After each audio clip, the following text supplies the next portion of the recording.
모든 커플의 이야기가 다 그렇지만요. 이게 어떻게 이별했는지를 알기 위해서는 어떻게 만났는지부터 알아야 됩니다. 영국이 이 말레이시아 지역을 지배하면서 가장 많이 활용한 게 싱가포르가 약간 계륵 같은 존재였던 겁니다. 연애는 두 사람이 하는 거지만 결혼은 두 사람이 하는 게 아니다. 야, 우리가 식민지배 했던 입장에서 이런 말 할 건 아니지만 우리 공산주의 좀 먹어야 되지 않겠니? 이 동화책을 보면은 공주님과 왕자님은 그 뒤로 행복하게 오래오래 살았답니다 라고 끝나죠. 하지만 결혼은 현실입니다.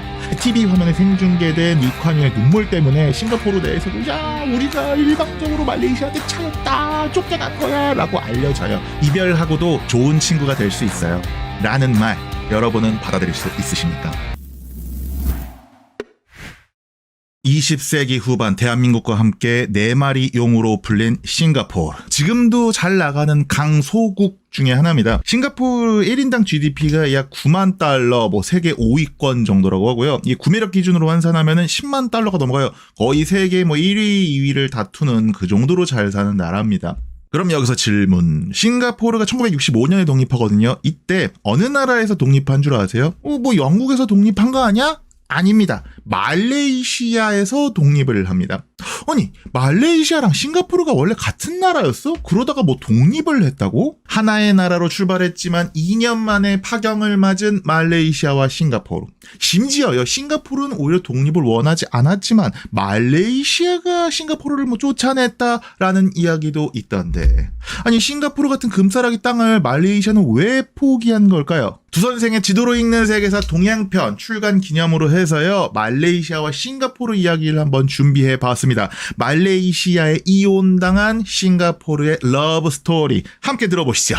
모든 커플의 이야기가 다 그렇지만요. 이게 어떻게 이별했는지를 알기 위해서는 어떻게 만났는지부터 알아야 됩니다. 이 해가 지지 않는 대영 제국이 제2차 세계대전이 끝나고 거의 해체 수준을 밟아요. 그만큼 이제 식민지를 운영할 만한 체력이 그냥 다 떨어져 버려서 그냥 전 세계 대부분 식민지를 다 독립을 시키죠.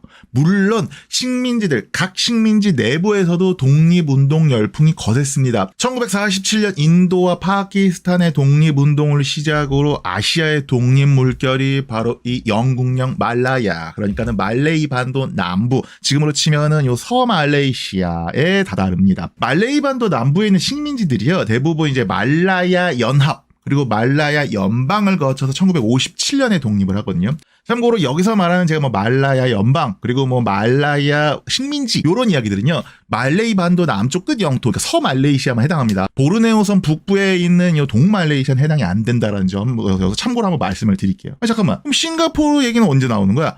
동남아시아 최대의 무역항이자 영국 해군사령부가 있는 이 싱가포르도요, 자치의회를 설립하고 영국에게 자치권을 얻고 조금씩 독립의 움직임을 보였습니다. 하지만 싱가포르 주변에 있는 나라들을 한번 볼까요? 자, 말레이시아 있고요, 인도네시아, 그리고 또 더 북쪽 가면 태국이 있고요. 이게 전체적으로 이 체급이 큰, 덩치가 큰 나라들이 많습니다. 그러니까 솔직히 이 싱가포르가 홀로 서기가 쉽지 않았어요.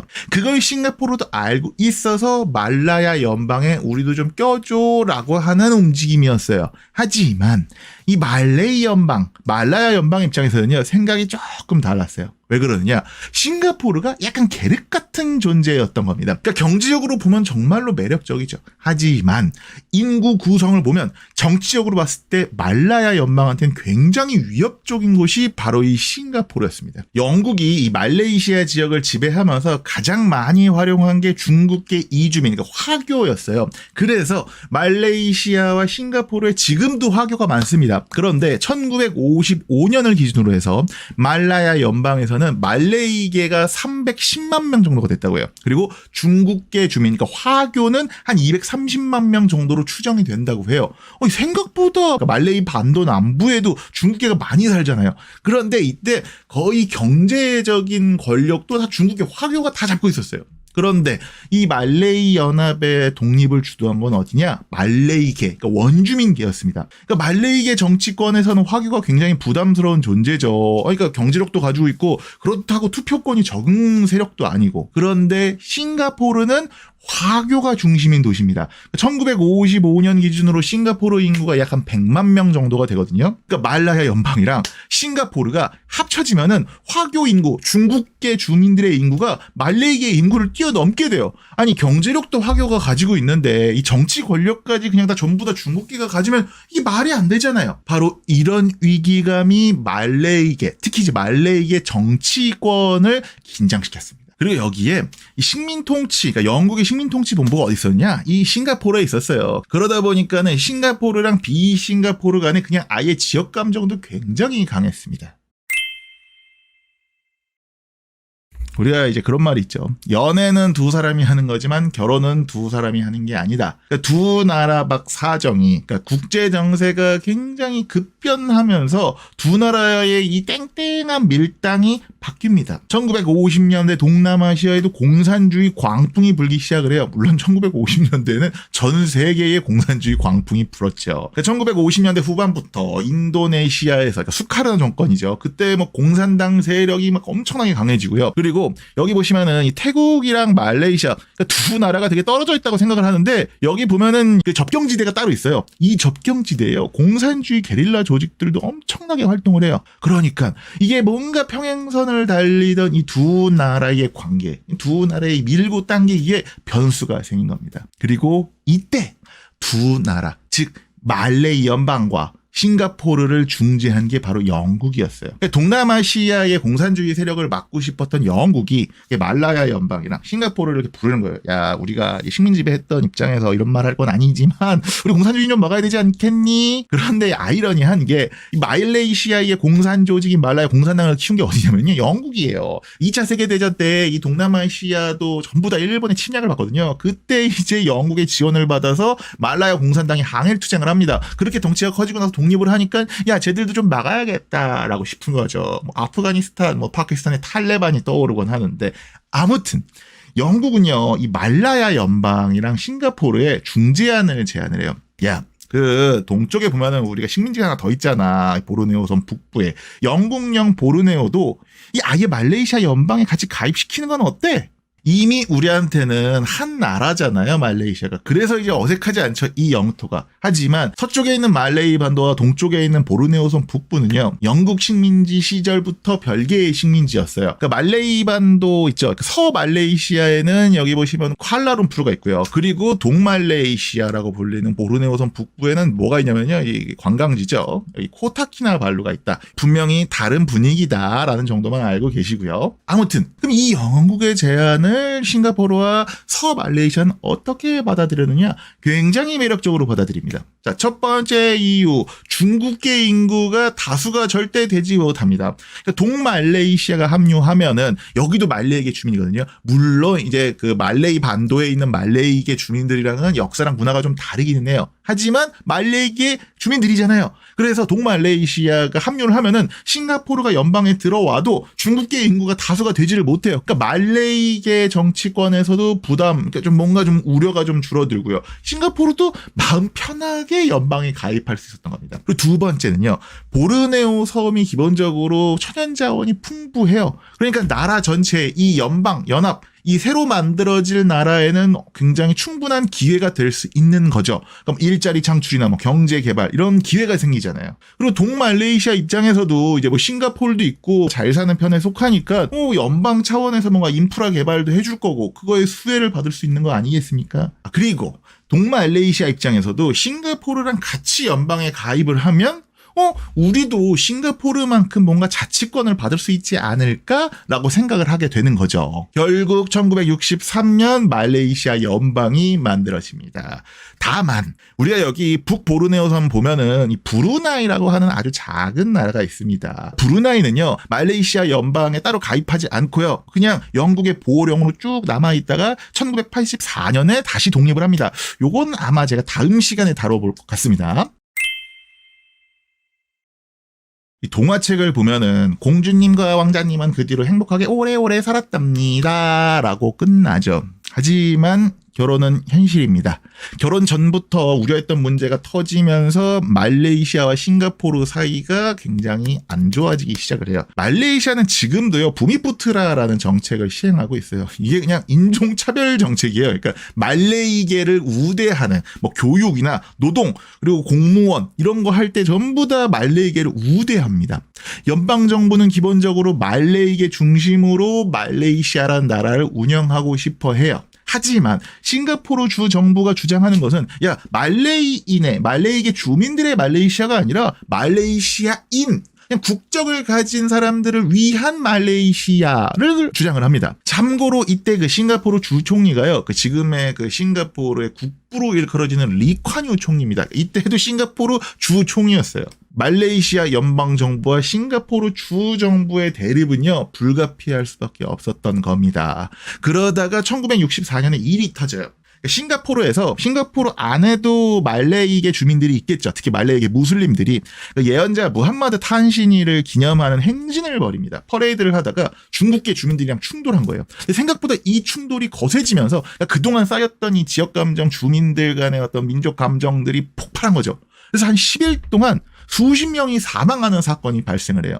이 일을 계기로 투쿠노 압둘라만 말레이시아 연방 총리와 리콴유 싱가포르 주 총리 측이 비밀 협상을 합니다. 그러니까 말레이시아 연방이랑 싱가포르 주 정부가 뭔가 이야기를 나눈 거죠. 그러니까 연방 정부 입장에서는 연방 정치에 더 이상 개입하지 마. 대신 너희한테 완벽한 자치권을 줄게. vs 아예 너희 그냥 독립해.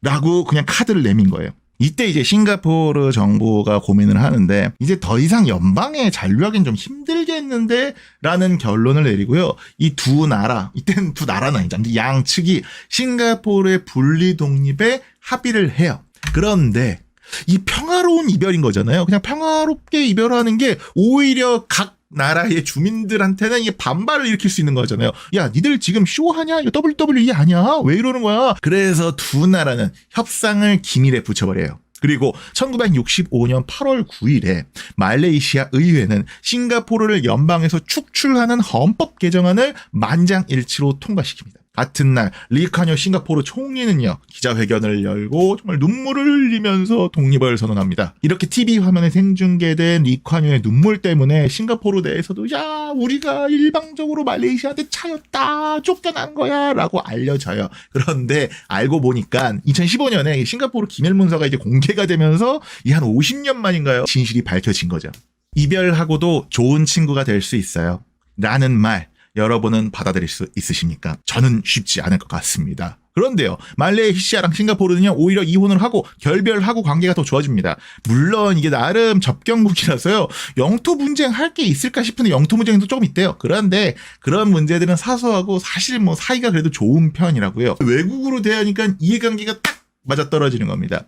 그러니까 말레이시아 정부 입장에서는 이제 화교의 정치적인 성장은 더 이상 걱정하지 않아도 됩니다. 마음껏 말레이계를 우대해도 돼요. 그리고 싱가포르 입장에서는 말레이시아랑 이제 그냥 정말로 정치적인 얘기 그냥 다 걷어치우고 외교 문제, 경제 문제 같이 그냥 협력할 것만 고민하면 되잖아요. 싱가포르와 말레이시아 남부 조호르 지역이라고 하는데 이 지역이요, 서울이랑 지금 경기도가 굉장히 끈끈한 관계예요. 자, 여기서 이제 싱가포르 이야기를 한번 해보도록 하겠습니다. 싱가포르는 섬나라입니다. 싱가포르 본섬을 포함해서 63개의 섬으로 이루어져 있습니다. 물론 인구 대부분이 싱가포르 본섬에 거주하고 있긴 합니다. 그럼 여기서 질문, 싱가포르의 영토는 크기가 어느 정도 될까요?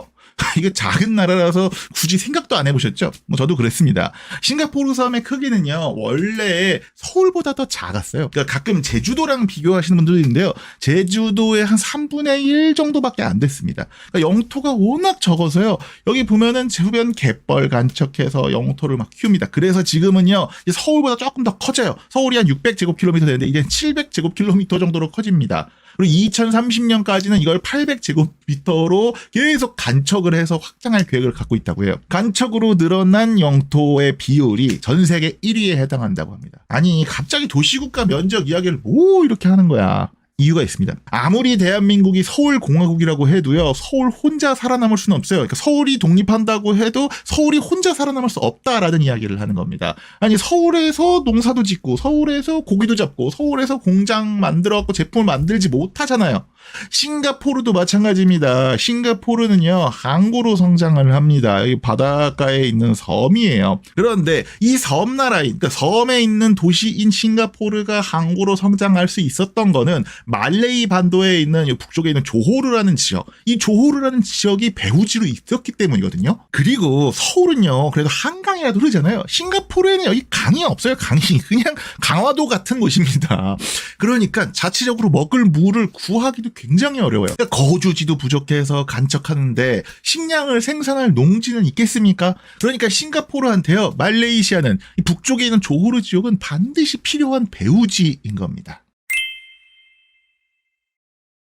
싱가포르는 자급자족이 불가능한 나라입니다. 참고로 싱가포르 앞바다에 있는 섬들이 있죠. 바탐섬이라든지 여기 있는 섬들이요, 다 인도네시아에 있는 섬들이에요. 그러니까 싱가포르가 물라카 해협의 관문이라고는 하지만 또 그 앞에 있는 섬들은 인도네시아 소속에 있는 섬들인 겁니다. 그러니까 안팎에 적을 만들어 버리면요, 싱가포르는 혼자서 생존할 수가 없는 구조입니다. 그래서 싱가포르가 독립 이후에, 그러니까 이 당시에 리콴유 총리가 독립 이후에 가장 많이 신경 쓴 부분이 바로 외교예요. 말레이시아는 물론이고요, 이 동남아시아 각 국가의 관계가 굉장히 중요했습니다. 물론 그 이스라엘 모델을 참고해서 작은 나라가 주변에 있는 큰 나라를 상대하기 위해서 필요한 군사적인 투자도 굉장히 많이 했습니다. 하지만 기본적으로 외교적인 노력을 굉장히 많이 해요. 그러니까 싱가포르는 우리가 화교 국가다, 중국계 국가다, 중화권 국가다라고 말을 하지만 외교적으로는요, 동남아시아 국가입니다는 걸 굉장히 적극적으로 어필하는 편이에요.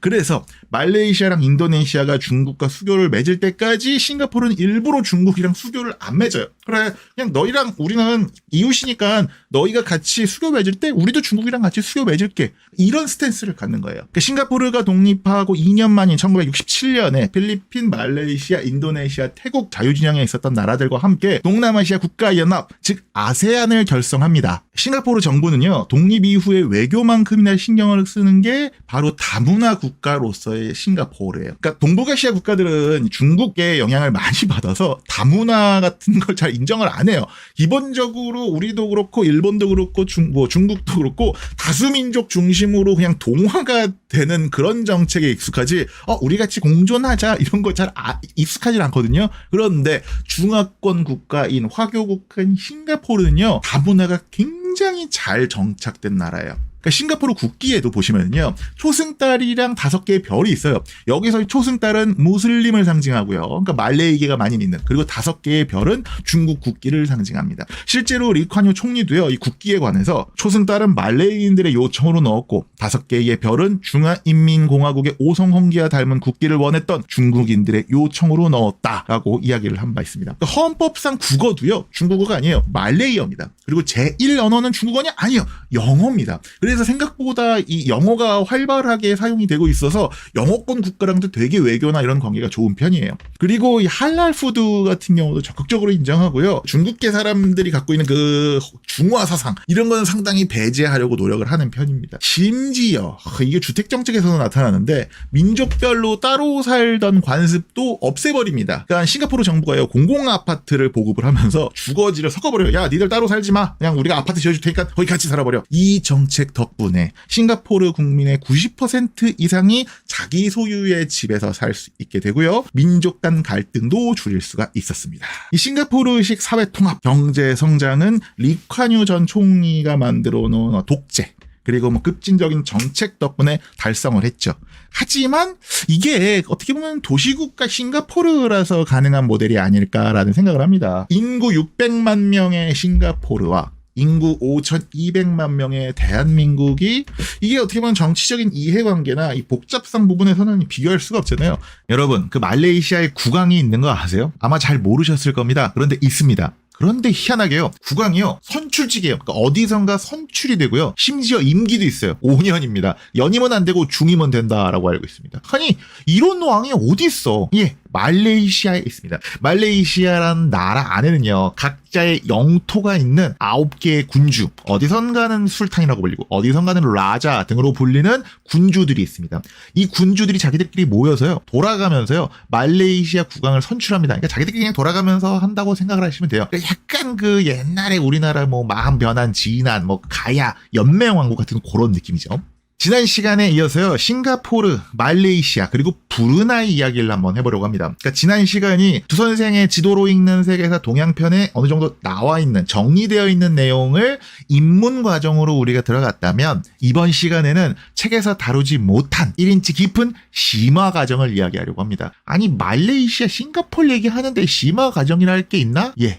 있습니다. 그러니까 다른 곳에서 잘 다루진 않지만 막상 들어보면 굉장히 재밌는 역사 이야기를 한번 다뤄보려고 합니다. 그러니까 이번 영상 보시기 전에 솔직히 그 지도로 읽는 세계에서 동양편 책을 읽으시거나 1편 영상을 보고 오시면 좋기는 해요. 하지만 최대한 안 봐도 그냥 이번 영상에서 이해할 수 있게 좀 쉽고 편하게 이야기를 하도록 하겠습니다. 이번 시간의 학습 목표는 두 가지입니다. 첫 번째, 말레이시아의 지도는 왜 이 모양으로 생겼을까? 그리고 두 번째, 말레이시아 영토 안에 있는 것처럼 보이는 요 브루나이. 요 브루나이는 왜 말레이시아 안으로 들어가지 않고 이렇게 따로 떨어져 살게 된 걸까? 요 이야기들을 다뤄볼 거예요. 1편에서도 잠깐 이야기를 했지만 말레이시아는요, 말레이 반도, 그러니까 서말레이시아랑 보르네오섬 북부, 동말레이시아로 나눠져 있습니다. 지금은 이제 서말레이시아, 동말레이시아가 하나의 나라지만 사실상 역사적으로 봤을 때나 그리고 지금도 정치적으로 봤을 때는 이게 역사 하나의 나라로 보기 좀 힘들어요. 그러니까 기본적으로 서말레이시아 있죠. 그러니까 말레이 반도 같은 경우는요, 말레이 반도 남쪽에 있는 이 수마트라 섬, 여기가 이제 인도네시아긴 하지만 사실상 말레이 반도 남부와 이 수마트라 섬 동부는 그냥 비슷한 거의 하나의 역사를 전 근대사까지는 가져왔습니다. 왜냐? 말레이 반도랑 수마트라 섬 사이에 뭐가 있나요? 물라카 해협, 말라카 해협이 있잖아요. 참고로 본격적인 이야기를 하기 전에요, 어디선가는 물라카라 그러고 어디선가는 말라카라 그럽니다. 이게 뭐냐? 물라카는 말레이어 표기고요, 말라카는 영어 표기예요. 그래서 이제 말레이시아에 좀 저걸 따른다 해서 물라카라는 표기도 많은데 저는 그냥 편하게 말라카라고 하겠습니다. 지금도 그렇지만요, 2000년 전에도 그렇고요, 이 말라카 해협은요, 인도, 중국을 잇는, 그러니까 인도양과 태평양을 잇는 가장 중요한 길목입니다. 그래서 주요 왕국들도요, 말라카 해협을 중심으로 주로 등장을 하고, 그리고 해상무역, 중개무역 등등으로 성장을 해요. 이 말라카 해협에서 가장 오래된 나라로 우리가 일컬어지는 게 어디냐면요, 랑카수카 왕국입니다. 이름이 좀 랑카수카 이상하게 뭐 웃기게 들리겠지만 산스크리트어로는 그런 나름 빛이 나는 땅이라는 뜻이에요. 그러니까 말레이 반도에 있는 항구 도시였다고 해요. 서기 한 1세기 무렵, 서기 한 80년에서 100년 무렵에 건국이 됐다고 하는데, 그 한국사 배울 때 중국 고대 남북조시대 그림 중에 백제 사신이 나오는 양지공도라는 그림이 있습니다. 그런데 여기에 양지공도에도 랑카수카 왕국의 사신이 나와요. 랑아수국이라고 하는데, 그 옛날부터 이 말라카 해협 자체가 중국에서도 사신을 주고받을 정도로 중요한 지역이었다라는 말씀을 드립니다. 그리고 그 다음으로 말라카 해협을 장악한 곳이 어디냐? 한 번쯤은 두강생 여러분이라면 들어봤을 그 이름, 스리비자야 왕국이에요. 뭐 어디선가는 스리위자야 왕국, 어디선가는 슈리비자야 왕국 등등으로 이름은 다양하지만 저는 그냥 스리비자야 왕국이라고 하겠습니다. 그러니까 수마트라 섬 여기 보시면은 그 팔렘방이라고 있어요. 팔렘방 아시안 게임도 하고 여기를 수도로 이제 성장을 한 게 스리비자야 왕국이에요. 여기가 수도고 사실상 연합 왕국이었다고 하는데, 그런데 또 15세기에는 이 말레이 반도의 항구 도시 어디일까요? 바로 말라카. 이 말라카에서 시작한 말라카 어디 갔어? 이 말라카 왕국이 이 말라카 해협을 장악을 합니다. 말라카 해협의 이름이 도시 말라카, 그리고 왕국 말라카에서 온 겁니다. 그 중국사 하면 항상 나오는 이름이죠. 아프리카까지 갔다던 중국 명나라의 정화함대의 동남아시아 거점, 말라카 해협의 거점이 어디냐? 이 말라카 왕국이에요. 그렇게 그러니까 중국 명나라의 지원을 받으면서 이 말라카 왕국이 급성장을 해요. 그리고 참고로 13세기, 14세기 무렵에는 이제 말라카 해협에도 이슬람 상인이 진출하거든요. 그러니까 그때 인도도 이제 이슬람화 되면서 자연스럽게 이슬람교가 여기에도 전파가 되는데, 말라카 왕국의 왕이 직접 이슬람교로 개종을 해요. 그래서 지금 말레이시아, 인도네시아의 다수 종교가 뭡니까? 이슬람교잖아요. 그 결정적인 영향을 미쳤던 게 바로 말라카 왕국인 거죠. 물론 굳이 따지면 랑카수카 왕국, 말라카 왕국은요, 말레이시아 역사죠. 그리고 스리비자야 왕국은 뭐 수마트라섬 팔람방을 수도로 했다고 하니까 여기는 인도네시아 역사이긴 합니다. 하지만 이들은 모두 다 말라카 해협을 중심으로 성장한 나라들이에요. 참고로 랑카수카 왕국이나 뭐 스리비자야 왕국, 말라카 왕국 모두 다 수도가 달라요. 다 도시가 다릅니다. 그러니까 이 지역 자체가요, 인도네시아건 말레이시아건 섬이 많잖아요. 그래서 우리가 생각하는 그런 개념이 아니에요. 그러니까 한 곳이 중심지로 성장하고 그곳이 다른 지역을 지배하는 중앙 집권화된 큰 나라로 이해를 하시면 안 돼요. 그러니까는 고대 그리스처럼요. 도시 국가처럼 작은 지역 정부들이 뜨고 지면서 어떤 지역, 그러니까 말라카의 도시 왕국이 주변 지역의 영향력을 크게 행사하는 그 말라카 해협을 주도했다. 요렇게 뜨고 지는 느낌으로 이해하시는 게 오히려 편할 겁니다. 그리고요. 요런 역사적인 전통, 그러니까 각 도시의 지역색이 굉장히 강한 요런 역사적인 전통이 지금까지도 이어져요. 사실 지금도 말레이시아는 술탄국, 군주국이 여러 개 합쳐진 연방국이에요. 그래서 서말레이시아에도 그러니까 말레이 반도에 11개의 주 스테이트가 있는데 그중에 9개는요. 나라 안에 별도의 군주국, 술탄국입니다. 그래서 주 정부가 국방이랑 외교를 제외한 분야에서는 상당한 실권을 행사하고 있어요. 물론 이런 술탄국들도 대항해 시대 때 유럽 열강들에 의해서 전부 다 쓸려 나가죠. 그러니까 1511년 포르투갈에 의해서 말라카 왕국이 멸망하고요. 그리고 1640년 무렵에는 네덜란드가 이제 그 말라카 지방을 점령하고 1786년에는요. 영국이 말레이 반도의 페낭이라고 있어요. 여기 보시면 플라우 피낭이라고 써 있는데 이게 옛날에 페낭이라고 불렸던 곳입니다. 여기를 점령하는 등등 16세기부터 유럽 열강들의 각축장이 되어버립니다. 물론 이 각축장을 이제 누가 정리하느냐? 영국이랑 네덜란드가 양분을 하죠. 그리고 말레이 반도에 있는 술탄국들은 대부분 영국의 지배를 받게 되고 그리고 거기에 있는 술탄들은 정말 독립을 하기 전에 그러니까 2차 세계대전 전까지는 그냥 사실상 상징적인 존재, 그냥 종교적인 지도자 정도에 머물러야 했습니다. 아니 그런데 보면은 동말레이시아도 영국 지배를 받았잖아요. 맞습니다. 동말레이시아도 영국의 식민지였어요. 그런데요. 여기는요. 과정이 좀 달라요.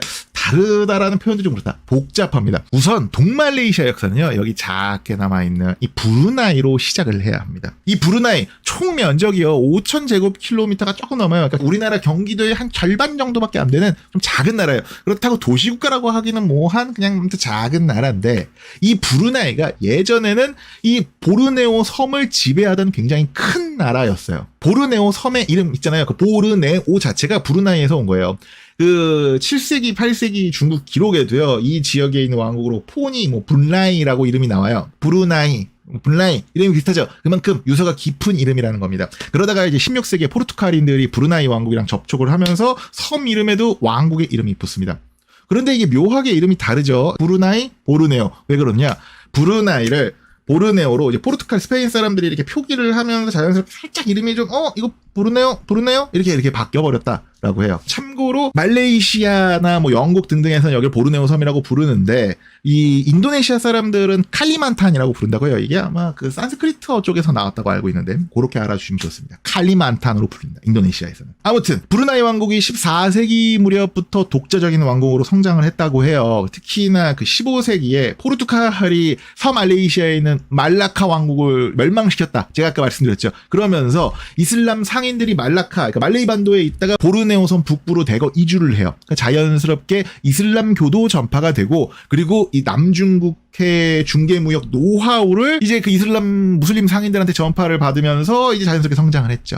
특히나 15세기 말에 5대 술탄 시절에는요. 보르네오 섬 전역을 장악하고 심지어 필리핀 마닐라까지 영향권에 편입을 했다고 합니다. 아니 이게 필리핀까지 진출했다고? 그러니까 우리가 보통 말레이시아 지도랑 필리핀 지도를 같이 잘 안 보잖아요. 그냥 따로 떨어져 있겠거니라고 생각을 하는데 보십시오. 보르네오 섬 북부 사바주랑요. 여기 필리핀에 있는 팔라완 섬이랑 바로 붙어 있어요. 그만큼 말레이시아, 동말레이시아 북부랑 필리핀이랑은 굉장히 가까웠다. 그러다가 이게 이 지역 특색이에요. 또 다른 술탄국들이 성장하고 경쟁이 심해지고 그리고 또 여기 서양의 유럽 나라들이 확 진출하기 시작하면서 브루나이 왕국이 세력이 약해져서 다시 보르네오 섬 북부로 영토가 축소가 돼요. 그러다가 19세기에 여기가 또 이제 브루나이의 영토가 아주 갈기갈기 찢어져 버립니다. 첫 번째, 1837년 무렵에요. 브루나이 서쪽, 여기 지금 보시면 사라왁 주로 되어 있는 이 지방에 반란이 일어나요.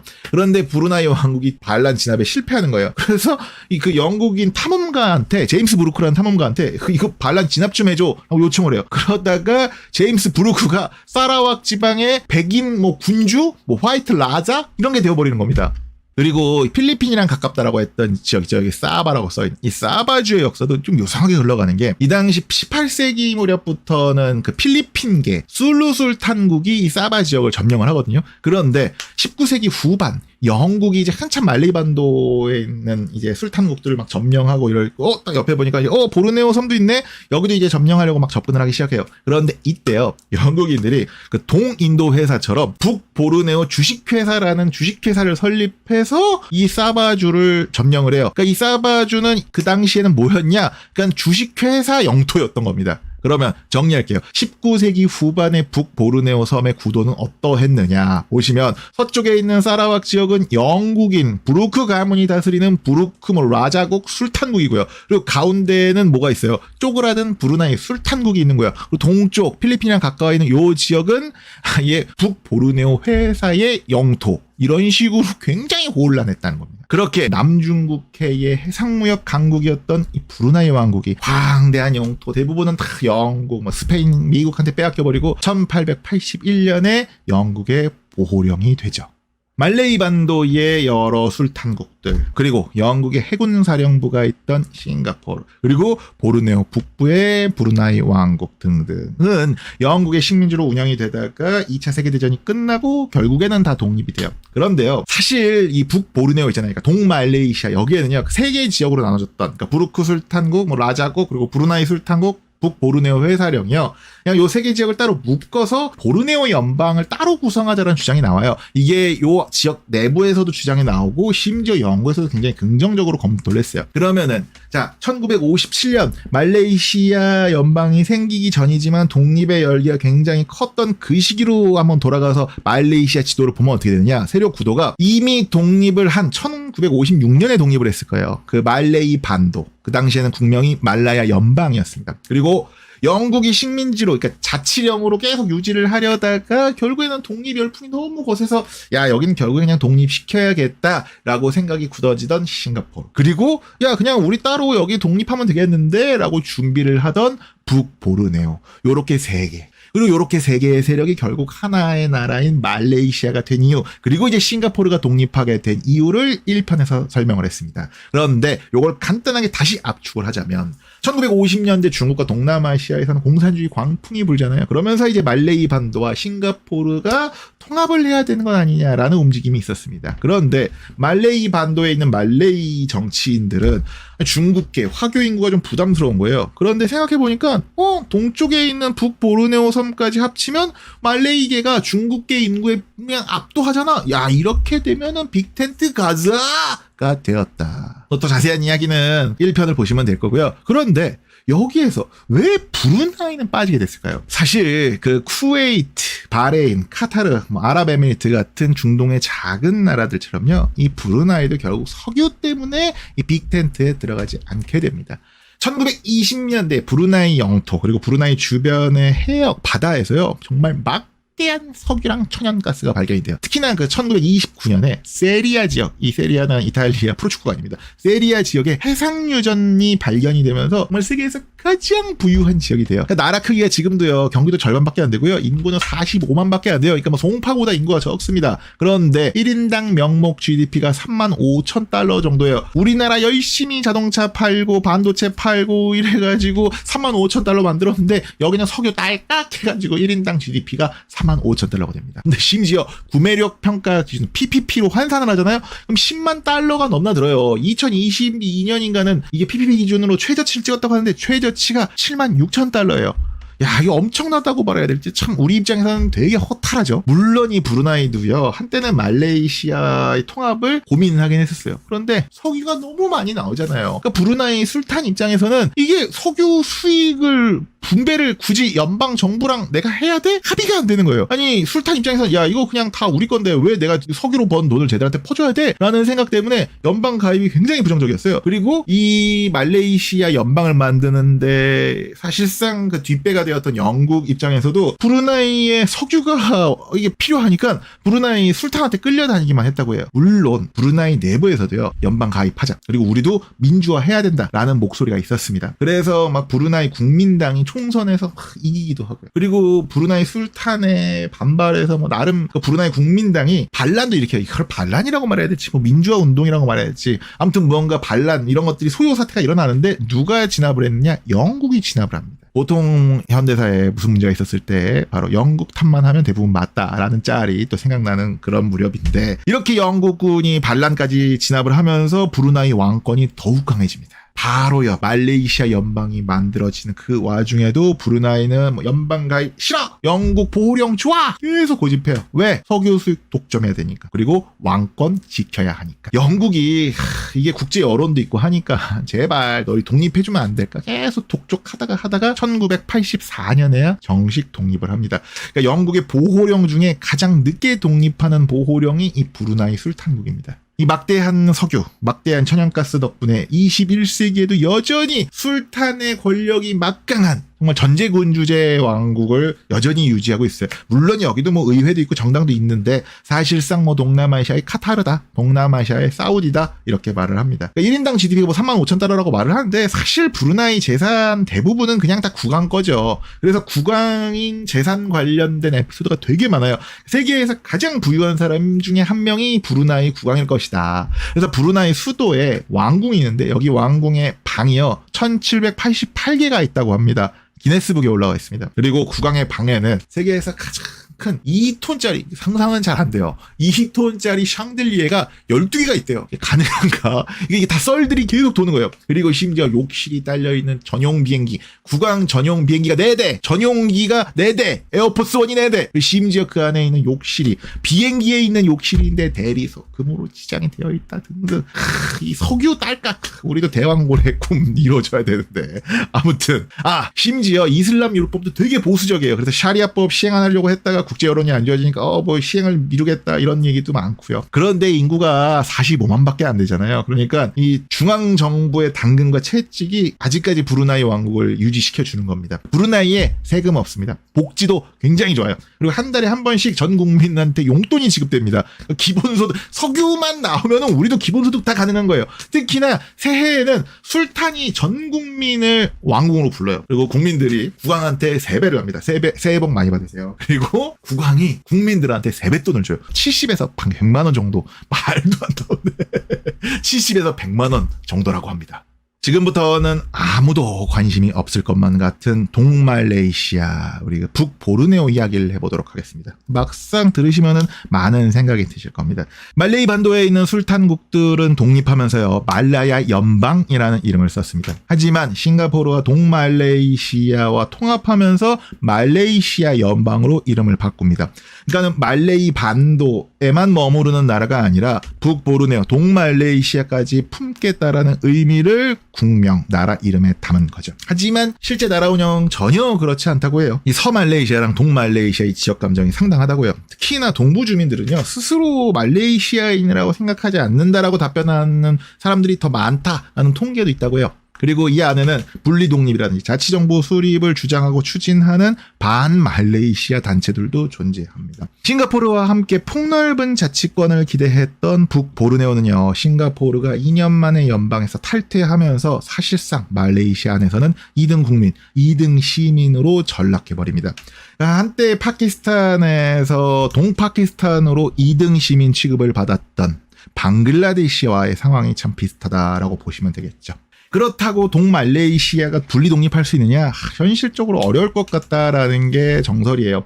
그러니까 방글라데시 같은 경우는 파키스탄이랑 멀리 떨어져 있잖아요. 근데 요 정도는 그렇게 멀리 떨어져 있는 건 아니죠. 그리고 인구도 차이가 많아요. 말레이시아 인구가 3천만인데 동말레이시아 인구가 한 5, 600만 정도밖에 안 될 거예요. 그러니까 서말레이시아의 한 4분의 1 정도밖에 안 된다고 봐요. 그리고 결정적으로요, 동말레이시아에요, 천연자원이 되게 많아요. 그리고 여기가 또 탁 트여져 있는 바다라서 배타적 경제 수역이나 영해, 해상 자원도 굉장히 많습니다. 그러니까 이게 연방 정부가 분리 독립을 절대로 인정을 안 하겠죠. 실제로 연방 정부와 대립하던 북보르네오의 정치인 툰푸아드 스티븐스는요, 1976년 비행기 폭발 사건으로 주정부 인사 다수와 함께 사망합니다. 그리고 이 사건을 많은 이들은 연방 정부의 암살 테러 사건으로 의심하고 있죠. 결국에는 동말레이시아는 훨씬 더 축소된 자치권만을 인정받은 채로 부당한 대우를 당하고 있습니다. 우리가 이제 세계 지도를 볼 때 국경선을 항상 당연한 것으로 여기곤 합니다. 하지만 국경선은 결코 당연한 게 아니죠.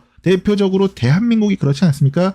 우리나라는 대한민국의 국경선은 압록강과 두만강이어야 합니다. 하지만 1952년부터 우리는 휴전선이 사실상의 국경선이 되었고요. 그리고 반도 국가로 항상 대륙을 넘나들 수 있었던 대한민국은 언젠가부터 섬나라가 되었습니다. 이건 다 뭘까요? 미소 냉전에다가 이제 김일성의 그 미친 망상의 결과입니다. 그리고 여기에 한 민족이 희생당한 거죠. 말레이시아의 영토를 보고 말레이시아의 국경선을 보고 물음표를 가진 두강생 여러분이 몇 분이나 계시겠습니까?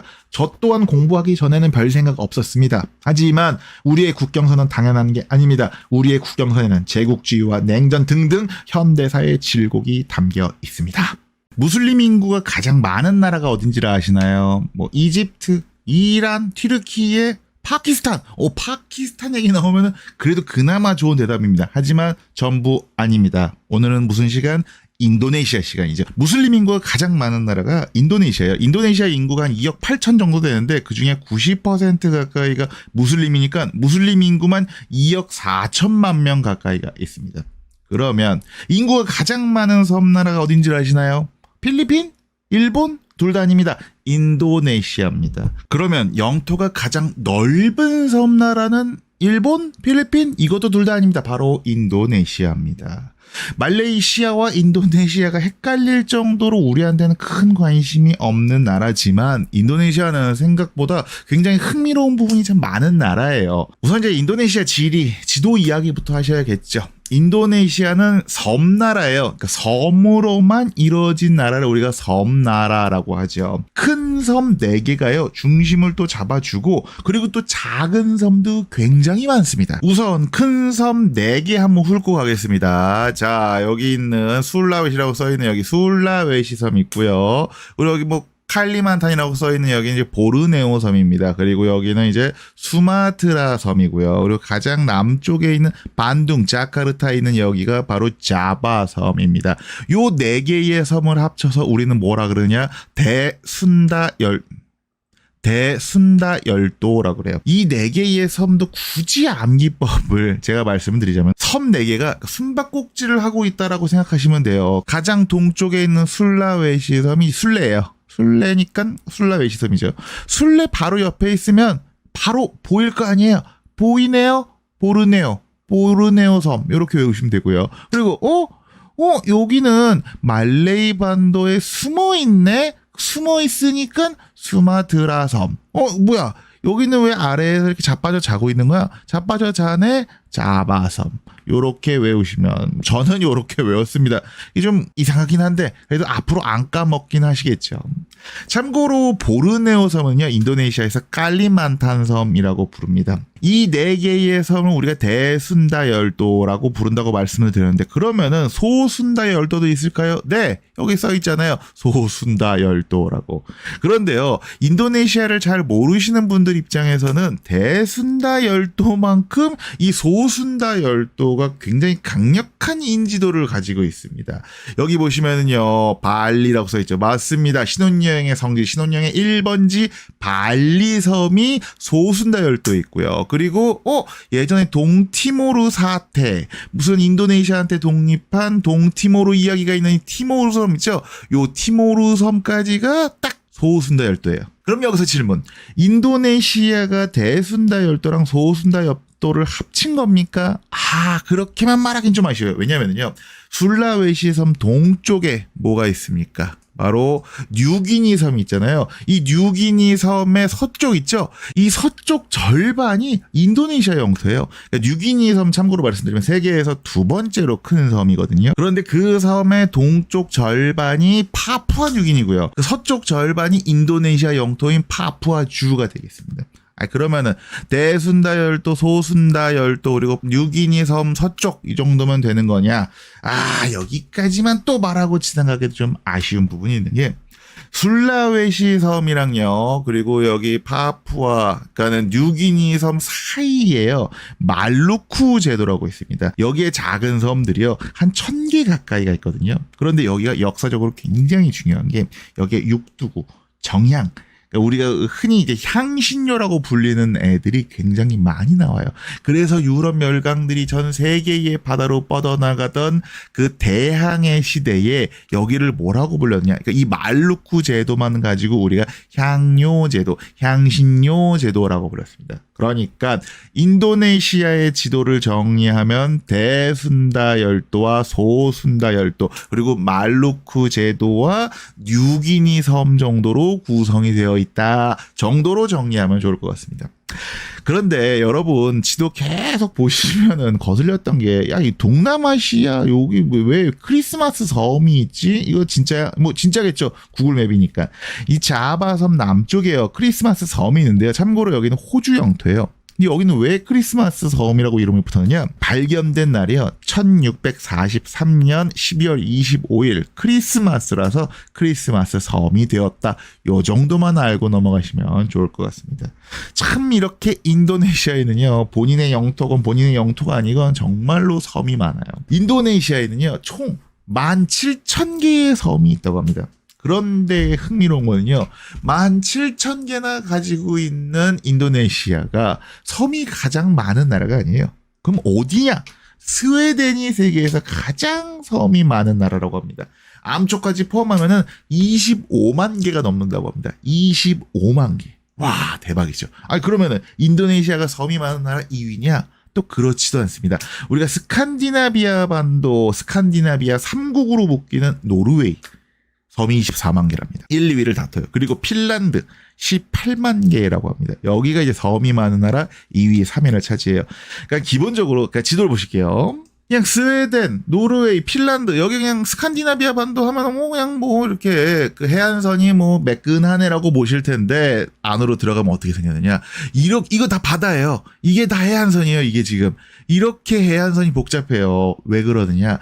여기가 스칸디나비아 반도의 지리가 리아스식 해안이라고 해서 원래는 산지인데 이게 빙하 때문에 깎이고 그리고 빙하 때문에 이게 바다가 있고 막 이러다 보니까는 굉장히 해안선이 복잡합니다. 그리고 또 여기가 빙하 때문에 생긴 내륙의 호수섬들도 많다고 해요. 다만 일각에서는요, 이 스칸디나비아 3국의 섬 개수를 인정하지 않는다고 해요. 우리가 섬 하면 딱 떠오르는 그 느낌이 있죠. 그런데 그 느낌과 다르게 섬을 어떻게 정의할 것이냐. 그 기준이 딱 정해져 있지 않다고 해요. 그래서 암초를 어떻게 볼 것이냐. 어떻게 보느냐에 따라서 섬의 개수가 2배, 3배 가까이 왔다 갔다 할 수 있다고 합니다. 아무튼 인도네시아 섬 개수는 1위가 아니라는 거. 인도네시아 위에요. 캐나다 5만 개 정도 있다고 합니다. 미국도 18,000개. 인도네시아랑 비슷비슷하죠. 그러니까 요런 나라들도 또 있다라는 거 참고로 말씀을 드리고요. 그럼 인도네시아는 뭐냐? 인도네시아가 가장 큰 섬나라라며? 네, 맞습니다. 인도네시아는요. 섬나라 중에 우리가 아는 섬나라 영국 있죠. 일본 요런 섬나라 중에 면적이 가장 크고요. 그리고 섬도 가장 많고요. 그리고 인구도 가장 많은 나라다라고 생각하시면 됩니다. 그러니까 섬나라 중에 최고다라고 이해를 하시면 될 것 같아요. 참고로요. 세계 2위의 섬나라는 일본이라고 해요. 그러니까 14,000개 정도 섬이 있다고 하고요.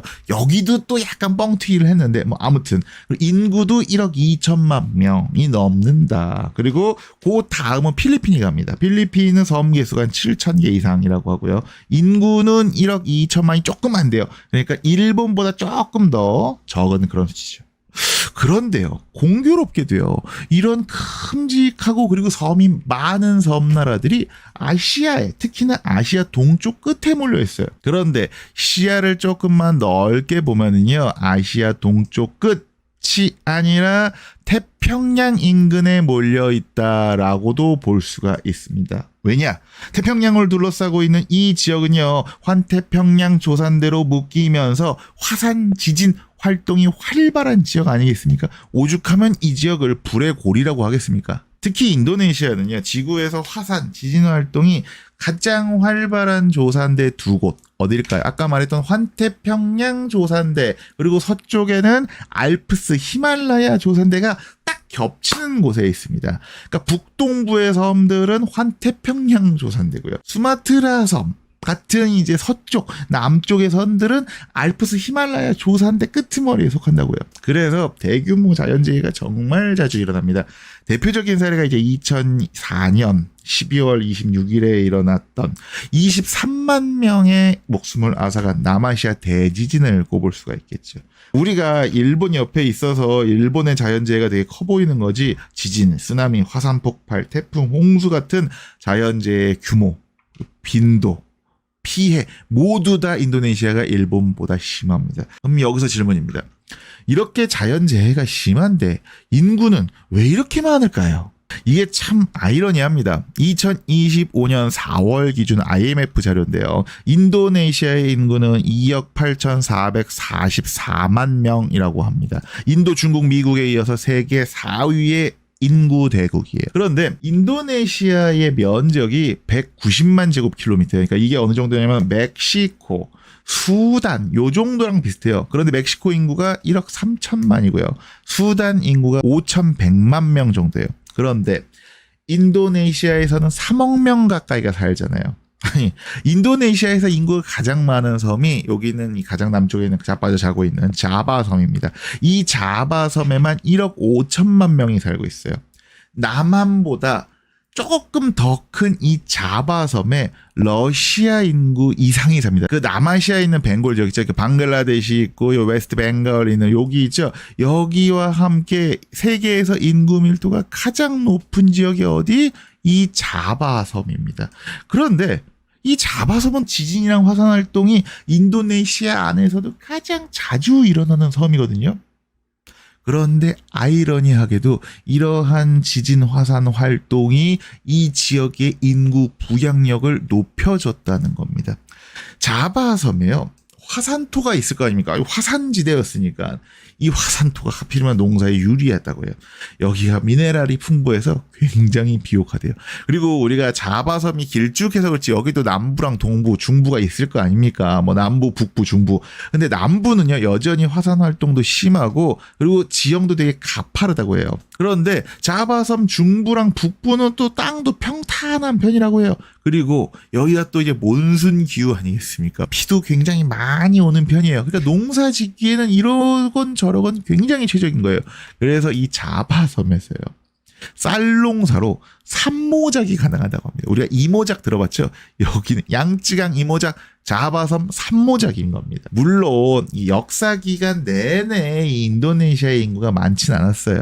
그러니까 1815년 기준 자바섬의 인구가 500만 명 정도로 추정이 된다고 합니다. 그러니까 이때 당시에는 그렇게 인구가 많았던 게 아니에요. 그런데 1961년에 6,300만 명으로 엄청나게 늘어요. 150년 만에 인구가 12배가 됩니다. 그 원인을 분석해 본 결과 이 세 가지가 짬뽕이 되면서 인구 부양력이 급격하게 늘어났다. 그래서요, 네덜란드 식민 시기부터요, 인구가 폭발적으로 늘어나서 네덜란드 식민 정부도 야, 자바섬 주민들한테 야, 니들 제발 자바섬 말고 좀 다른 지역으로 이주 좀 하라고 19세기 이 무렵부터 인구 분산 정책을 시행했다고 합니다. 그런데 지금도 1억 5천이 살고 있는 거 보면은 아직까지도 인구 분산이 전혀 되고 있지 않은 거죠. 인구 계속 늘어나죠. 그리고 수도 자카르타가 자바섬에 있어요. 그러니까 계속 건물도 짓죠. 그리고 사람들 살아야 되니까는 지하수 이런 거 개발되니까는 해마다 평균 7cm씩 땅이 계속 내려앉고 있다고 해요. 그리고 심지어 지구 온난화 때문에 해수면이 계속 높아지잖아요. 이게 섬나라지 않습니까? 그래서 2050년이 되면요, 수도 자카르타의 주요 지역이 완전히 물에 잠긴다고 해요. 그러니까 진짜로 이게 진짜 난리도 아니죠. 그러니까 인구가 마냥 좋다고 이게 진짜 좋은 것도 또 아닌 것 같다라는 생각이 듭니다. 그래서 인도네시아 정부도요, 이게 손을 씁니다. 우리나라 돈으로 약 40조 원을 투자해서 깔리만탄 섬, 그러니까 제가 말했던 보르네오 섬에 행정 수도인 누산타라를 만들고 있습니다. 그리고 도시 설계는 우리나라 세종시를 벤치마킹했다는 이런 또 국뽕에 차오르는 이런 이야기 간단하게 드리는데, 문제는요, 세종시를 만든 대한민국은 선진국입니다. 그런데 인도네시아는 개발도상국이잖아요. 여기도 문제가 많아요. 원래 목표가요. 2024년 8월 17일에 공식적으로 수도를 이전하겠다라고 발표를 했습니다. 근데 지금 2025년이잖아요. 이거 뭐 언제 개발하겠다는 거예요. 일정이 계속 미뤄지고 있어요. 그러니까 작년에 새 대통령이 뽑혔는데 그 새 대통령이 저희는 제 첫 번째 임기인 2028년까지 완공하겠다라고 발표를 합니다. 이게 뭐 언젠가는 수도 이전이 될 수는 있겠죠. 그런데 이게 자바섬 가라앉는 2050년까지 수도 이전이 정말 될지 안 될지 좀 걱정이 됩니다.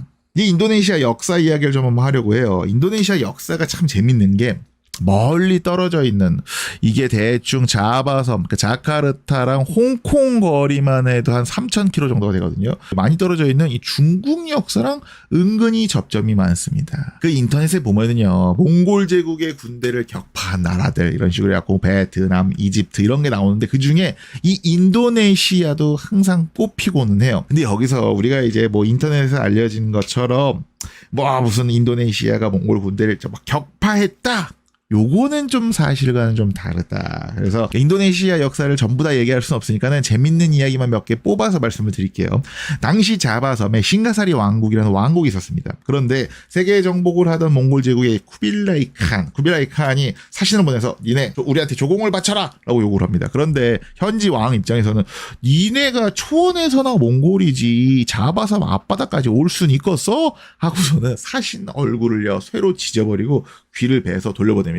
꺼져! 하고 돌려보낸 거죠. 여기에 세계 정복을 꿈꾸는 쿠빌라이 칸이 빡친 겁니다. 그래서 1293년에 1,000척의 함선과 3만 명의 군대. 참고로 이때 이 3만 명은 대부분 몽골인들이 아니라 남송인들, 한족입니다. 한족을 자바섬으로 파견을 합니다. 그런데 하필 몽골 군대가 자바섬에 도착할 무렵에 사신을 죽인 왕 있잖아요. 이 왕이 반란 때문에 죽어버려요. 그리고 왕의 사위가 이 아들이 없었어요. 그 사위가 반란군한테 막 몰리는 상황이었거든요. 이때 왕의 사위가 그 라덴 위자야라는 인물이었는데 이 사람이 몽골군에 야 그 반란군 놈들 쫓아내면은 우리가 확실하게 조공 바치겠습니다. 오케이? 딜?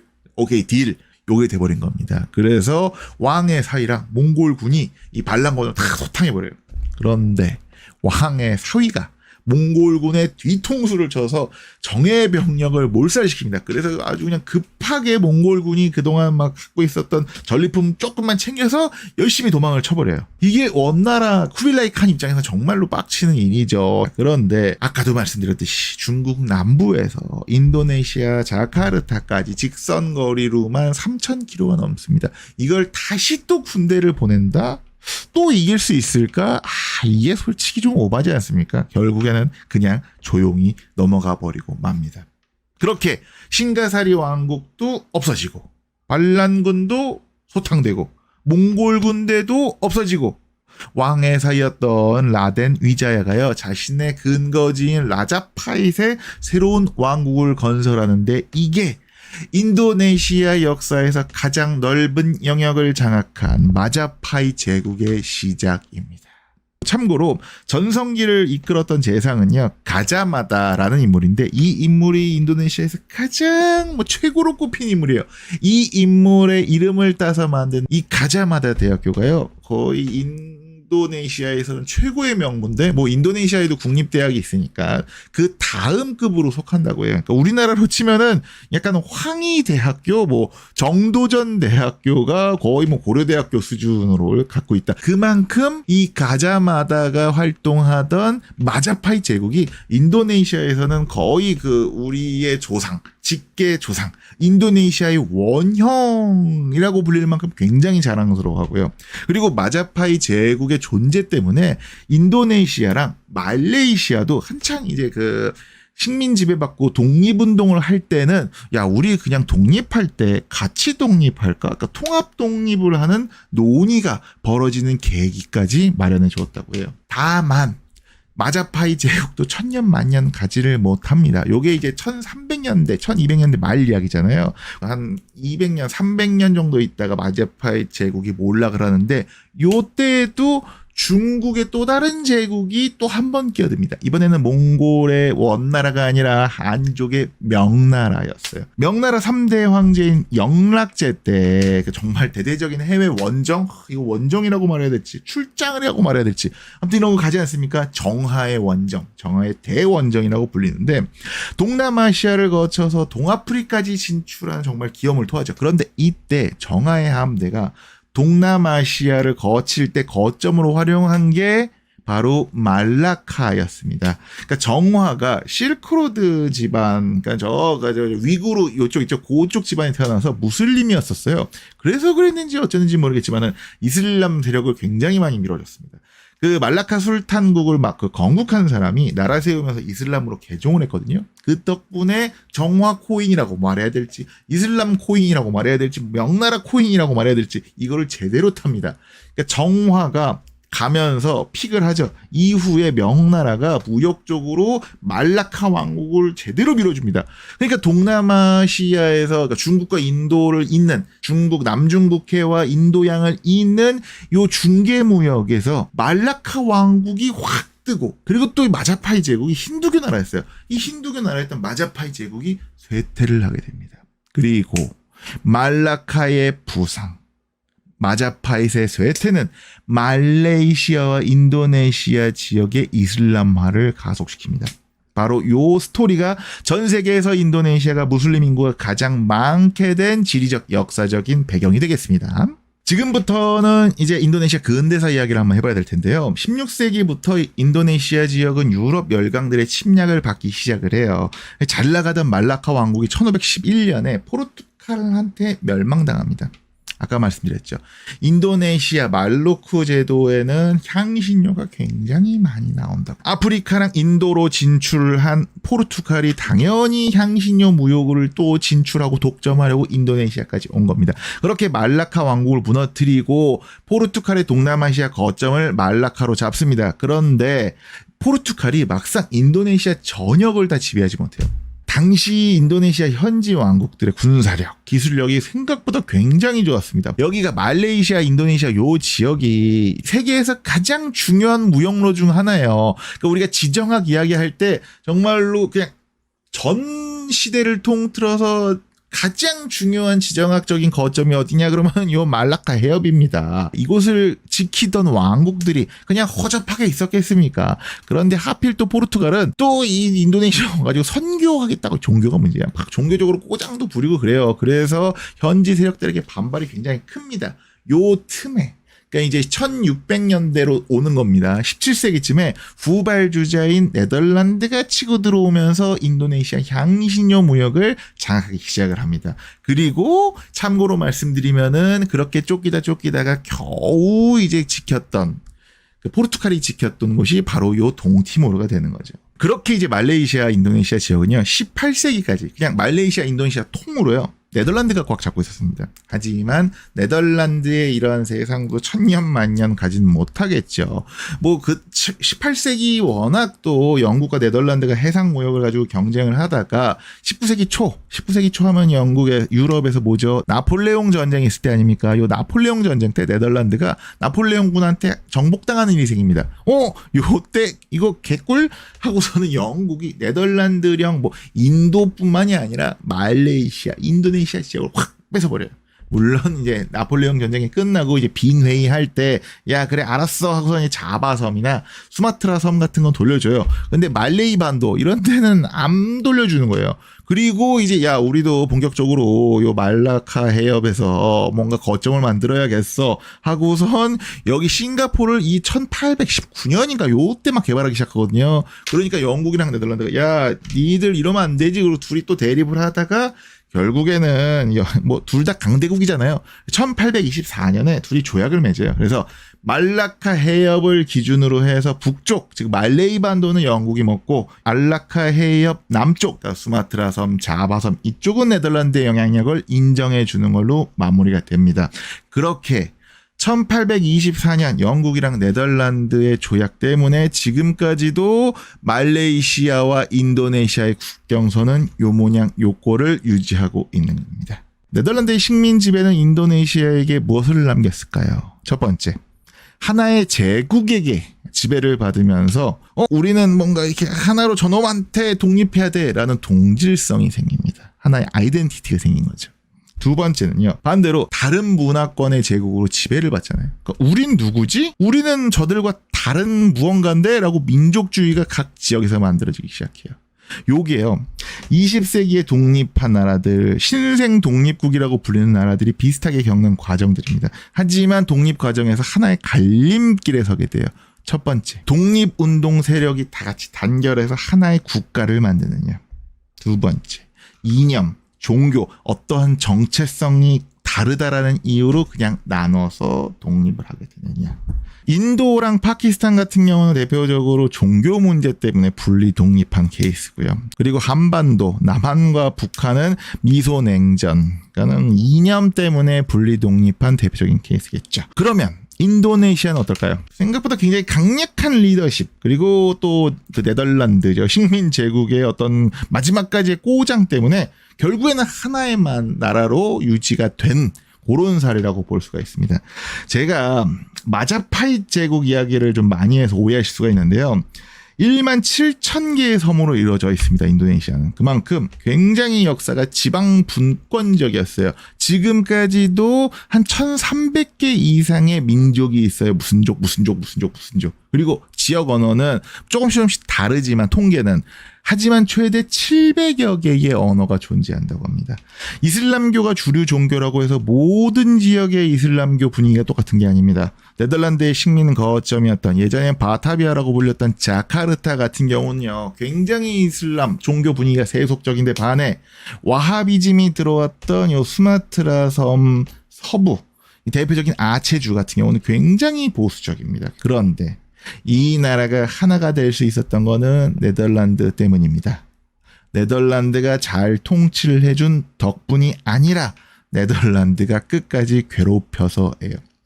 2차 대전 당시에 나치 독일한테 점령을 당해서 탈탈 털리던 이 네덜란드가요. 2차 대전 이후에 이제 나토가 만들어지면서 미국한테 굉장히 전후복구 비용을 많이 받아요. 뭐 다른 나라, 유럽 나라도 그렇지만 이 전후복구 비용을 어디다 쓰느냐? 인도네시아 독립군 때려잡는 데 씁니다. 그러니까 지역적으로도 이념적으로도 문화적으로도 민족적으로도 혈통적으로 다 분열되어 있던 인도네시아가 4년 넘게 1945년부터 1949년까지 독립전쟁을 네덜란드랑 치열하게 싸우면서 인도네시아라는 정체성을 갖게 되는 거예요.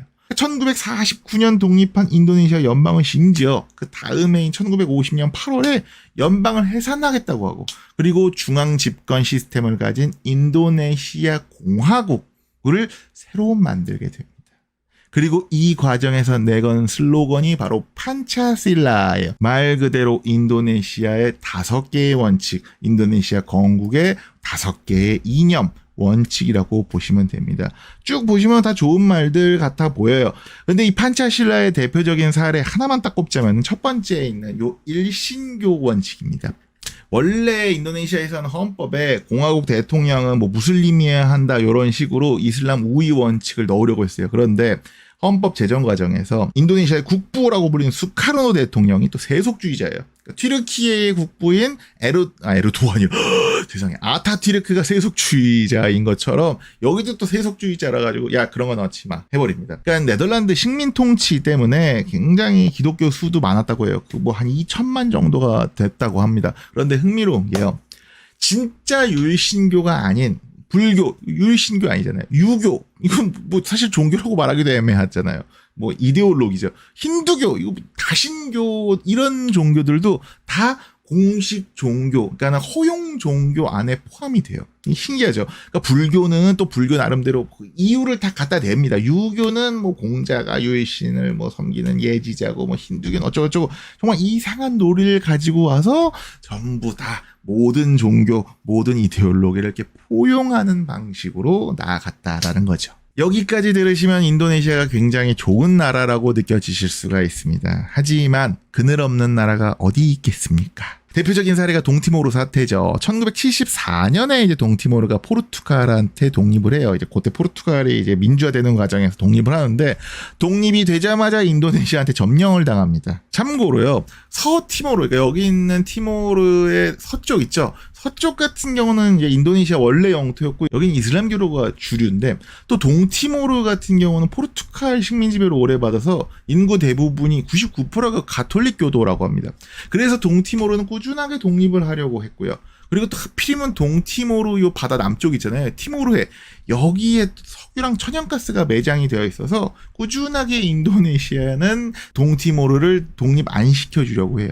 그러다가 2002년 동티모르는 가까스로 독립을 하고요. 이때가 또 인도네시아의 민주화와 또 맞물리면서 결국 독립을 하게 되고요. 동티모르뿐만이 아니라 수마트라 섬의 아체주, 여긴 또 이슬람 근본주의가 굉장히 강하죠. 그리고 또 혈통과 종교 모두 인도네시아와 결이 다른 이 파푸아주, 보이시죠? 파푸아주, 서뉴기니, 여기도 꾸준히 분리 독립 이슈가 터져나오고 있습니다. 물론 인도네시아 정부는 절대 허용하지 않겠죠. 인도네시아 정부가 뭐 인구도 많고 나름 지역 강국이라서 함부로 손대기도 힘든 상황입니다. 이것뿐만이겠습니까? 하나의 나라를 만든다라는 명분 때문에요. 진짜 민주주의를 도입했다라기보다는 그 인도네시아식 민주주의를 이제 국보 스카르노가 주장을 하고, 그리고 그 뒤를 잇는 수하르토도 결국엔 독재를 하면서 독립하고 1998년까지 20세기 절반은 그냥 다 독재가 이어져요. 그런데 또 21세기 들어서는 민주화가 진행이 됐어요. 그래서 지금까지는 좀 아쉬운 민주주의 체제긴 하지만은 인도와 미국에 이어서 세계에서 세 번째로 큰 민주주의 나라다라고 인도네시아에서는 셀프로 자처를 하기도 합니다. 그렇게 민주화 이후에는 꾸준하게 평균 한 5% 정도의 경제 성장률을 보이고 있고요. 2012년엔가는 이제 식민 본국이었던 네덜란드보다 총 GDP, 국가 경제 규모를 뛰어넘습니다. 여전히 그래도 뭐 1인당 GDP는 5,000달러가 조금 안 되니까 뭐 많이 부족하죠. 그러니까 인도네시아, 더운 기후, 지구온난화의 위협, 그리고 아직 불안정한 정치, 아직 불안정한 경제, 네, 막대한 인구와 막대한 천연자원. 그래도 조금씩은 전진하는 뭔가 정치 경제가 굉장히 팽팽하게 대결하는 느낌이랄까, 뭔가 원심력과 구심력이 계속 대결하는 그런 느낌이 지금 인도네시아의 상황인 것 같습니다. 그런 자료 많이 보시잖아요. 가까운 미래에 5대 경제 강국에 인도네시아가 들어갈 것이다 라는 자료 한 번쯤은 보신 기억이 있으실 겁니다. 하지만 저는 잘 모르겠어요. 대부분 이런 전망이에요. 그러니까 인구 예상치랑 최근 경제 성장률 이렇게 해서 될 거야, 요렇게 보통 계산을 단순하게 하는 것 같은데, 그래서 이제 인도가 정말 중국이 정말 미국을 뛰어넘을 수 있을 것이냐, 그리고 뭐 인도네시아, 뭐 나이지리아가 정말로 일본이나 독일을 뛰어넘을 수 있을지 솔직히 저는 부정적이긴 합니다. 다만 수많은 개발도상국이요, 정치적으로 경제적으로 계속 오락가락합니다. 그러니까 앞으로 전진을 하는 게 아니라 막 뒤로 빽했다가 막 옆으로 갔다가 난리 부르스인데, 그래도 인도네시아만큼은 느리지만 꾸준하게 앞으로는 가고 있다, 전진하고 있다 라는 정도로 인도네시아에 대한 이야기를 마무리해 보려고 합니다.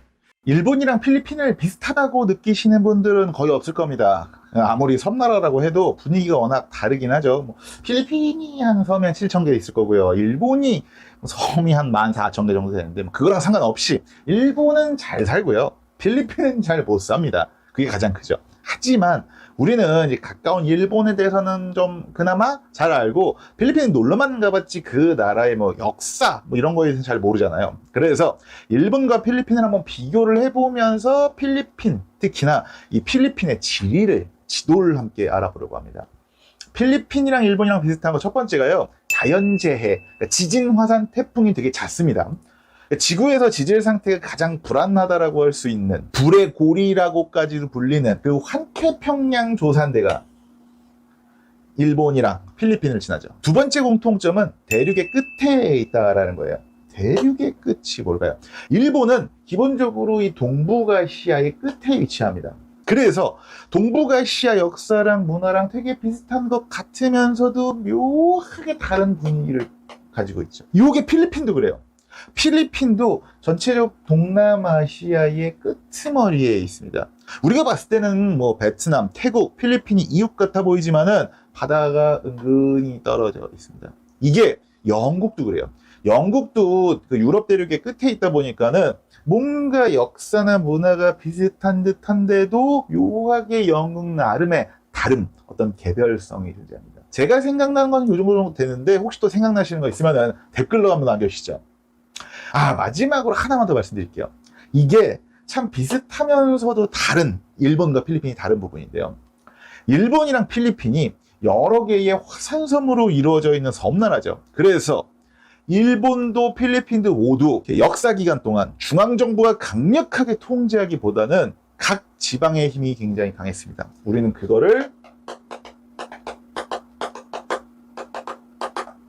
지방 분권적 시스템이라고 말합니다. 일본은 지금도 지방색이 강한 편이죠. 그런데요, 필리핀은 그 강도가 훨씬 더 셉니다. 지금까지도 섬마다요, 언어, 민족, 문화가 엄청 달라요. 심지어요, 여기 남쪽에 있는 민다나오 섬에는, 중서부 쪽에는 지금도 반군이 있습니다. 이게 왜 이럴까? 여러 가지 이유가 있겠지만 저는 좀 지리적인 영향에 한번 초점을 맞추려고 합니다. 일본은 우선 기본적으로 하나의 큰 섬이 뭔가 중심을 잡아주고 있는 느낌이에요. 일본 전체 면적 중에서 가장 큰 섬인 혼슈의 면적 비중이 한 60%가 됩니다. 반대로 필리핀은요, 약간 작은 섬으로만 좀 이루어진 그런 느낌이 있어요. 필리핀 전체 면적 중에 가장 큰 섬인 루손 섬의 비중이 33%입니다. 단순히 가장 큰 섬만 그런 게 아니에요.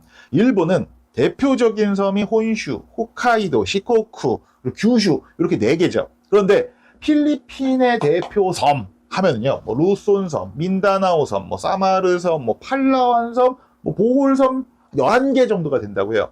물론 필리핀도요, 북부의 루손섬, 그리고 중부의 비사야 제도, 남부의 민다나오 섬, 요렇게 3개 지역으로 구분을 하기는 하지만 기본적으로 느낌이 확실히 다르긴 하죠. 자, 요렇게 일본과의 비교를 통해 알게 된 필리핀의 지리, 지도를 통해서 필리핀의 과거, 역사, 현재를 함께 알아보도록 하겠습니다. 두강생 여러분들은 필리핀 나라 유래 혹시 아시나요? 16세기 스페인 국왕이었던 펠리페 2세에서 왔습니다.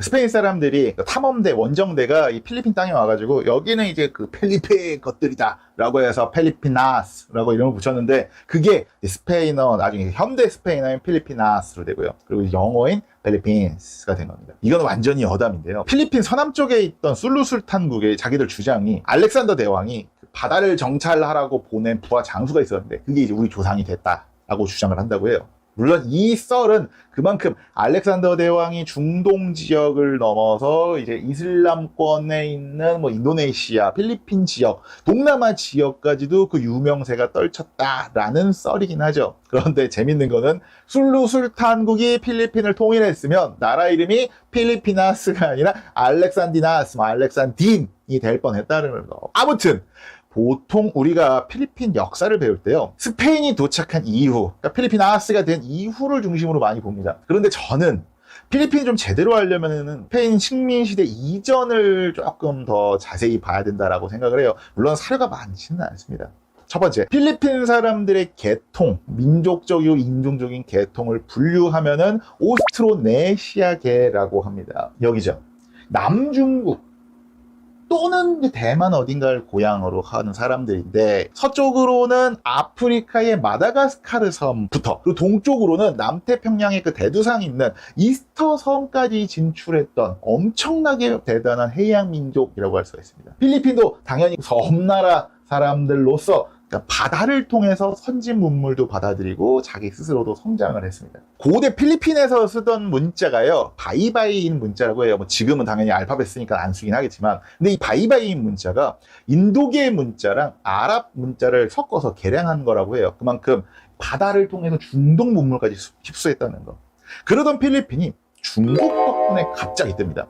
지금은 이제 남중국해 때문에 필리핀이랑 중국이 사이가 굉장히 안 좋죠. 맨날 으르렁거리는데 지금과는 굉장히 딴판이죠. 중동이나 인도 상인들이 중국이랑 교류를 하려면 반드시 들려야 하는 곳이 있습니다.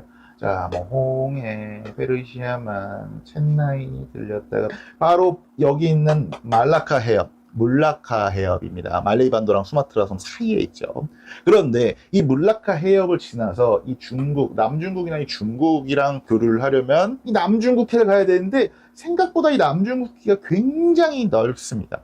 중국 남쪽에 있는 필리핀은요, 중개 무역으로 성장을 합니다. 특히나 이 필리핀 섬나라 중에서도요, 북부에서 가장 큰 섬, 루손섬에 있는 그리고 지금도 필리핀의 수도이기도 한 이 마닐라가 요 당시 중국과의 무역을 꽉 잡고 있었어요. 이 마닐라 왕국 그리고 뭐 톤도 왕국이요. 중국과의 무역권을 당나라 때부터 뭐 송나라, 원나라, 명나라까지 오랜 기간 독점했다고 해요. 그리고 그 나머지 뭐 그런 걸 건덕지를 이렇게 주변에 뭐 이렇게 뿌려주는, 심지어 명나라가요 해상무역 자기들 안 한다고 해금령을 발표합니다.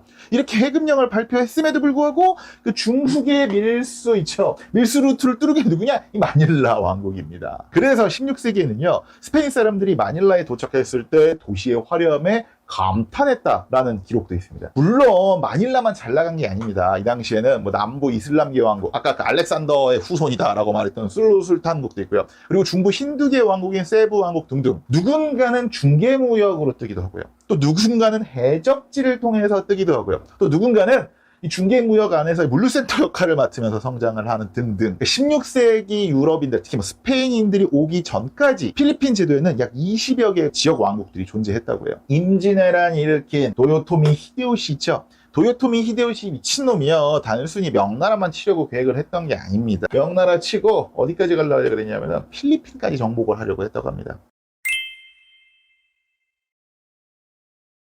필리핀은 스페인의 300년 이상 식민 지배를 받습니다. 필리핀 사람들 이름 보면은 스페인계 이름이 많아요. 그리고 필리핀 인구의 80% 이상이 가톨릭입니다. 왜냐? 스페인이 가톨릭 국가니까요. 식민지 하면은 이렇게 학살하고 뭐 엄청 사람 죽이고 막 착취하고 강간하고 이런 이미지가 많이 떠오르잖아요. 실제로 스페인의 중남미 식민지가 그러긴 했습니다. 그런데요, 필리핀의 식민사는 조금 달라요. 요게 독특한데. 그 세계 일주하던 마젤란 있죠? 마젤란이 1521년에 필리핀 세부의 아주 작은 섬인 막탄에 도착합니다. 실제로 저도 그 스쿠버 다이빙 하려고 막탄 섬에 갔었는데 딱 거기 뭐 관련된 그런 공원들도 있고 그래요. 아무튼 그런데 그 막탄 섬에 있었던 뭐 촌장이라고 해야 될까요? 뭐 영주라고 해야 될까요? 아무튼 그런 라프라프라는 이름을 가진 아저씨가요 마젤란이랑 싸워요. 그런데 스페인이 져요. 마젤란도 그냥 거기서 죽어요. 그 뒤로 이제 스페인 정부가 50년 가까이 원정대, 뭐 탐험대를 계속 보냅니다. 그런데 여기를 점령을 제대로 못하는 거예요. 사실 필리핀이 스페인 식민지가 된 게요, 진짜 정복을 당해서, 결과론적으로는 그렇지만은 정복을 당해서가 아니라 필리핀의 지방 세력들이 자발적으로 충성을 맹세하고 식민지로 편입, 참여한 덕분이라고 합니다. 스페인 원정대가 1565년에 이제 겨우겨우 요새 여행 많이 가는 세부 있죠? 거기에 정착지를 조그맣게 하나 마련해요. 그리고 나서 이제 세부, 거기에 있는 지역 왕국이라는 게 대화를 하는데, 세부 왕국이 갑자기 스페인에게 자발적으로 충성 맹세를 합니다. 그 이후에 세부가 있던 중부 비사야 제도 대부분이 또 충성 맹세를 해요. 사실 라프라프 아저씨가 갑자기 마젤란을 죽여서 그렇지 필리핀의 지역 왕국은 대체적으로 스페인에게 호의적이긴 했어요. 이 필리핀 사람들이 아까 말씀드렸죠? 이게 대부분 무역으로 먹고 살았어요. 장사꾼들한테 가장 필요한 게 눈치입니다. 스페인 원정대가 몇백 명밖에 안 되지만은 딱 봐도 야, 돈이 많아 보이는데? 얘기 좀 해보니까는 영토도 굉장히 넓대.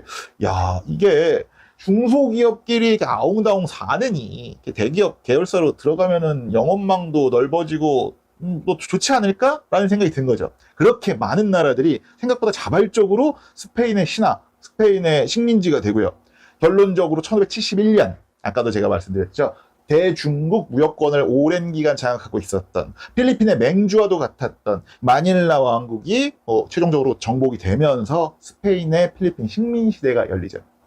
그런데 이때 필리핀 잘 나갔어요. 이게 스페인이 필리핀 도독령을 만들긴 했는데 자기들이 솔직히 제대로 정복한 게 아니잖아요. 그리고 뭐 워낙 머니까 지구 반대편에 있잖아요. 관리하기도 힘들어서 그냥 아예 기존 토착 왕가, 그리고 거기에 있던 상인들, 무역인들한테 그냥 자치권 많이 줘요. 그러니까는 스페인 자체가 이 당시에 수수료 장사, 수수료 떼기 장사를 거의 했다라고 보면 돼요. 그런데 이게 생각보다 스페인 정부랑 필리핀 내의 현지 토착 세력 사이에 윈윈이긴 합니다. 자, 필리핀의 지정학, 필리핀 위치를 다시 한번 보시죠. 제가 아까 말씀드렸죠. 필리핀은요, 동남아시아의 동쪽, 북쪽 끝에 있습니다. 북쪽 끝에 있다라는 말은 중국 무역로의 거점이라는 의미고요. 동쪽 끝에 있다라는 거는 이 아시아와 태평양을 이어주는 거점이기도 하다라는 말입니다. 스페인은 아시아 태평양, 이 아태 지방에서요, 필리핀만 먹고 있었던 게 아니에요. 마리아나 제도, 괌을 포함해서, 그리고 뭐 미크로네시아 제도, 뭐 팔라우, 등등이 있었습니다. 그리고 태평양 맞은편에 누가 있었죠? 멕시코부터 시작을 해서 칠레까지 그냥 이 중남미를 다 갖고 있었어요. 16세기부터 18세기까지 이 태평양은요, 사실상 스페인의 호수였습니다. 스페인은 이 필리핀을 식민한 덕분에요, 이 태평양 무역망을 제대로 구축을 할 수 있었고요. 그리고 필리핀의 상인들은요, 이 무역망을 이용해서 또 다른 사업 기회를 얻게 된 겁니다. 지금부터는 필리핀이 왜 지금 못 살게 됐는가를 다룰 겁니다. 필리핀 경제가 얼마나 못 살길래 그러느냐. 필리핀의 1인당 GDP가 4,000달러 조금 넘습니다. 필리핀과 동남아시아 관광의 양대 산맥으로 꼽히는 게 태국이죠. 태국의 1인당 GDP가 8,000달러 조그만데요. 그러니까는 이게 두 나라가 1인당 GDP가 2배 가까이 차이가 나는 거예요. 동남아시아에서 필리핀보다 못 사는 나라가 캄보디아, 라오스, 동티모르, 미얀마 정도예요. 정말 최빈국 다음으로 못 사는 게 필리핀이에요. 필리핀보다 조금 더 잘 사는 게 베트남이에요. 한 4,600달러 1인당 GDP가 그 정도 되는데 기본적으로 산업 구조가 달라요. 그러니까 베트남의 수출액이 필리핀의 4배 정도가 된다고 합니다. 그리고 필리핀 수출액 전체에서요, 그 전자기기 단순 조립하는 거 있죠. 그게 가장 높은 비중을 차지해요. 그만큼 기본적으로 산업 경쟁력 없이 뭐 관광이나 이런 걸로 먹고 살았다는 거예요. 아니 근데 아까 스페인 밑에서는 잘 나갔다며. 인수합병을 통해 대기업 계열사로 들어갔다고 모든 리스크가 사라지는 건 아닙니다. 모 회사가 흔들리고 그룹 자체가 해체되면은 그 안에 있는 계열사는 당연히 큰 타격을 입을 수밖에 없죠. 1600년대부터 1700년대까지는 생각보다 굉장히 잘 살았어요. 근데 이 필리핀이 흔들기 시작한 게 당연히 스페인 제국이 해체되면서부터입니다. 18세기 초부터 이 스페인이 다양한 전쟁을 겪으면서 스페인의 해상무역 독점이 깨져버려요. 여기에 그 나폴레옹 전쟁 때 스페인 본국이 점령을 당하고 휘청거리니까 당시에 엄청나게 착취당하던 중남미 식민지들이 야 이제 나 네 밑에서 못 있겠다 하고서는 19세기 초에 다 독립을 해버려요. 그런데 나름 스페인 생태계에서 자치권 얻고 잘 나가던 필리핀한테는 요때 당시에는 독립의식이 잘 안 올라왔어요. 그래서 필리핀은 스페인 식민지에 계속 남아요. 뭐 독립운동 이런 거 안 하고. 그런데 문제는 스페인한테 이제 필리핀은요, 태평양 무역의 거점이 아니라 그냥 얼마 안 남은 착취 대상, 뭐 식민지가 돼버린 거죠. 그래서 이제 스페인은 필리핀한테 뭐 무역이나 이런 것보다 그 대농장 있죠. 플랜테이션을 굉장히 많이 키우기 시작합니다. 비 많이 내리고 더운 지방에서 잘 자라는 게 뭐죠? 그 상품 작물들이잖아요. 뭐 설탕, 담배, 면직물 이런 것들을 엄청 키워요. 물론 이때도 필리핀이 생각보다 되게 잘 나가기는 해요.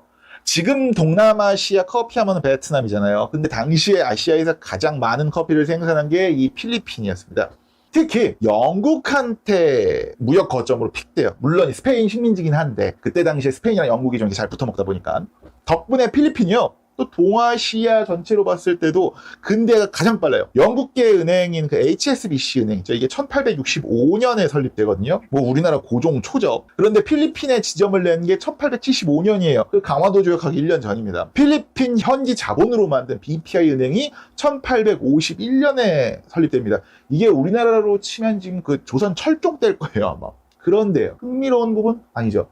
이게 묘하게 문제가 터지는 부분이 뭐냐, 이 대농장 플랜테이션을 만드는 과정도 스페인 사람들이 그 식민지에서 주도한 게 아니라요, 필리핀 현지 사람들이에요. 현지의 지배계층이 대지주로 성장을 한 거죠. 아니 잠깐만, 스페인이 오기 전에 중국 무역을 주도한 것도 토착 세력이고요, 그리고 스페인이 오고 태평양 무역을 주도한 것도 토착 지배 세력이고요, 그리고 스페인이 기울면서 플랜테이션 대농장을 주도한 것도 토착 세력. 수백 년 동안 이렇게 누적된 경제적, 정치적 카르텔이요, 지금까지도 잘 안 깨집니다. 이거는 여담일 수도 있는데 우리나라가 산업화에 성공할 수 있었던 이유 중에 하나가 농지개혁을 꼭 권합니다. 소작으로 먹고 살던 지주들이 땅을 빼앗기고 돈을 받으면서 다른 사업에 투자할 수밖에 없는 상황이 됐습니다. 그리고 농촌 같은 경우는 이제 다 자영농 중심으로 바뀌면서 막 소작으로 인해서 막 생존에 대한 부담을 갖지 않아도 돼요. 그러다 보니까 야, 너 공부 잘한다. 너 가서 공부해라. 사람이 너무 많네. 너 저기 서울 가서 공장 취직해라. 이렇게 잉여 인력이 도시로 가서 노동자가 될 수 있었습니다. 그런데 필리핀은요, 19세기에 형성된 지주 가문, 그 전에 있었던 다양한 토착 가문이 지금까지도 이 내수 시장을 장악하고 있습니다. 제가 아까 말씀드렸던 그 19세기에만 1851년에 BPI 은행을 만들었던 게 아얄라 가문이거든요. 이 아얄라 가문이 스페인 식민 시대 때부터 부동산 재벌이었어요. 지금도 탑5 안에 들어가는 재벌 가문입니다. 필리핀에서 가장 시청률이 높은 민영방송 ABS, CBN 방송사를 소유하고 있는, 그러니까 우리로 치면 SBS를 소유하고 있는, 그리고 필리핀의 한전, 한국전력인 메랄코를 소유하고 있는 로페즈 가문도요, 스페인 지역 총독을 조상으로 하고 있는 스페인계 재벌입니다. 우리나라도 뭐 삼성, SK, 현대차 재벌 많지 않냐? 맞아요. 그런데 필리핀 경제에서 이 족벌 가문의 문제는요, 바로 유통, 부동산, 은행, 관광업 같이 내수 산업에만 의존해서 돈을 번다는 거예요. 수출 기업? 없어요. 제조기업? 없어요. 그냥 내수에서 그냥 조금 뭐 개발도상국은요, 물건을 만들고 외국에 팔아서 외화를 벌어와야 국가 경제가 좀 성장을 하고 국민 소득도 올라가요. 우리가 그렇게 산업화에 성공했죠. 그런데 내국인들이나 관광객들 상대로만 장사를 해서 재벌이 되니 이 19세기 중반의 산업 형태, 경제 상황에서 벗어나지를 못하고 있는 겁니다. 그리고 이 상황은 미국에게 식민 지배를 받으면서 더 심해집니다. 필리핀이 19세기 말에 솔직히 스페인한테 벗어나서 그냥 바로 독립국가가 됐으면은 제가 아까 말씀드렸던 그런 모습들이 좀 덜 나타나지 않았을까, 뭔가 토지개혁도 이루어지고 그러지 않았을까라는 생각을 한번 해봅니다. 물론 다 가정의 영역이지만.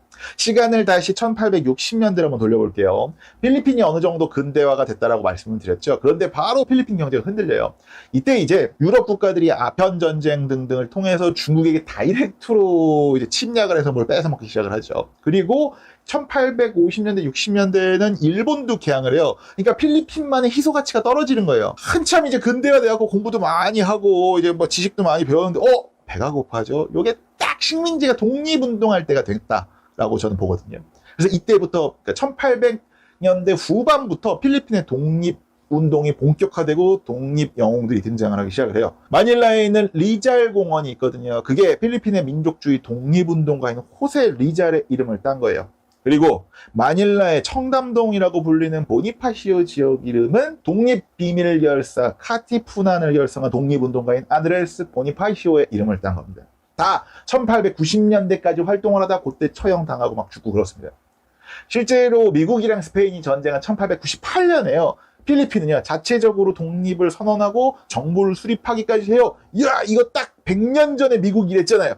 그런데 미국이 가만 안 두죠. 바로 필리핀이랑 전쟁을 하고요. 다 쓸어버리고요. 반항하는 필리핀 사람들 60만 명, 많이 보면 400만 명 정도를 학살해버립니다. 근데 보면 미국도 미치. 이렇게 필리핀을 얻은 미국은요, 필리핀 식민 정책의 방향을 이렇게 설정합니다. 정치적으로는 조금씩 자유화를 시켜주고 경제적으로는 조금씩 더 종속하게 만든다. 너무 무섭지 않나요? 정치적으로는 자치권을 조금씩 부여해줘요. 하지만 경제적인 이권, 그리고 아까 말했던 그런 플랜테이션, 대농장 같은 것들은요, 미국인들이나 친미, 자기들한테 잘 보인 지주들한테 다 몰아줘 버립니다. 필리핀 남부에 있는 그 민다나오 섬에요, 세계에서 가장 큰 파인애플 농장이 있습니다. 그게 누구거든요? 미국계 식품기업인 델몬트의 농장입니다.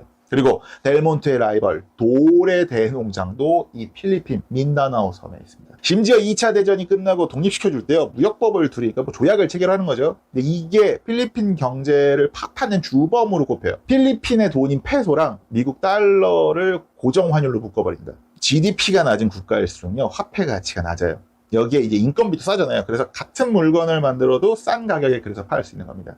개발도상국의 제조업은 이렇게 성장합니다.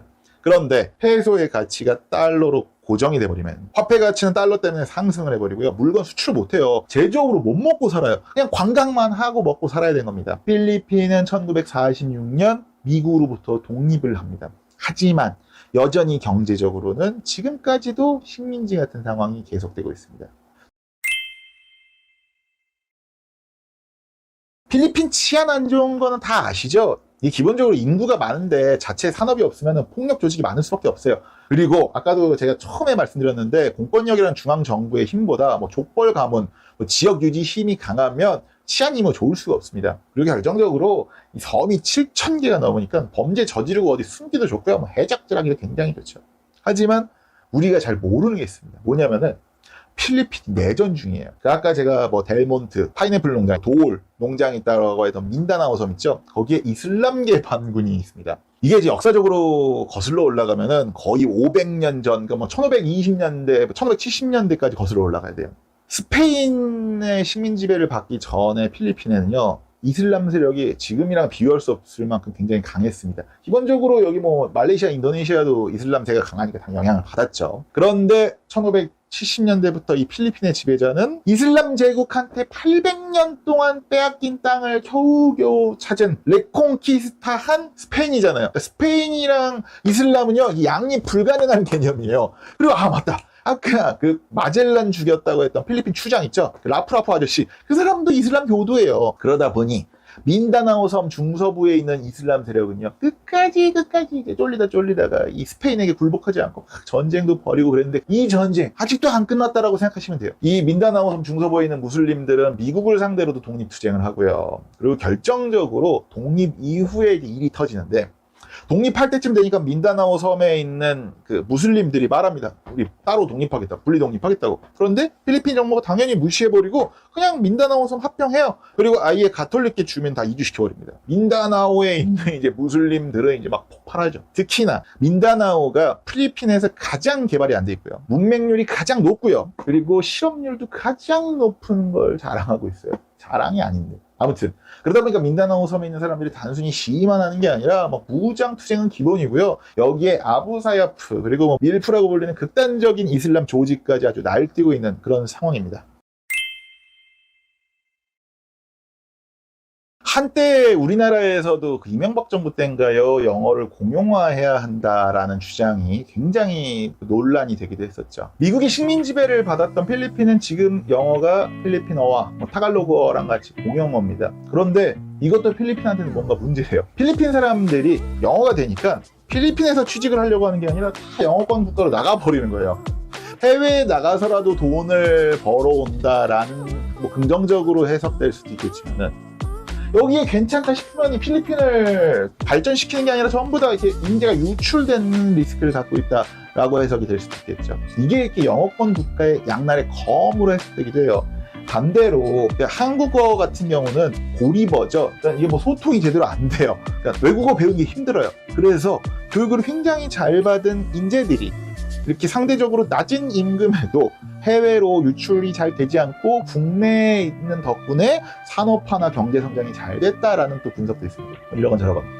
이렇게 해외에 나간 이 필리핀인들이 이 필리핀 경제에 오히려 악영향을 주고 있다라는 지적도 있어요. 필리핀 GDP의 약 8% 정도가요, 해외 송금이라고 해요. 그러니까 산업 경쟁력은 똥망인데 해외에 나간 필리핀 사람들이 자꾸 자국에 엄청난 양의 달러를 보내줘요. 그래서 필리핀이라는 국가가 해외 송금에 기생하고 있다라는 말까지 나옵니다.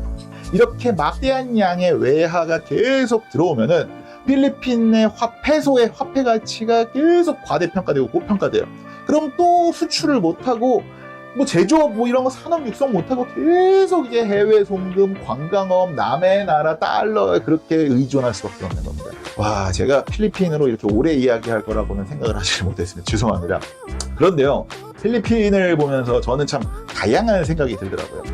아까 잠깐 말씀드렸지만은 이게 일본이랑도 되게 비슷한 부분도 있고 중남미 국가들이랑 또 비슷한 부분도 있고 다른 부분도 있죠. 자료 조사를 하다가 이런 기사를 봤어요. 한국 저출산 고령화로 2075년 경제 규모가 필리핀보다 작아지게 될 것이다. 50년 뒤에 필리핀의 한 역사 유튜버가 고속 성장한 대한민국은 왜 이렇게 인구가 반토막 났나라는 제목의 영상을 올릴지도 모를 것 같다라는 생각이 듭니다. 필리핀의 역사와 현재를 보면서 우리의 현재를, 우리의 미래를 함께 되돌아보는 시간이 되었기를 바라겠습니다.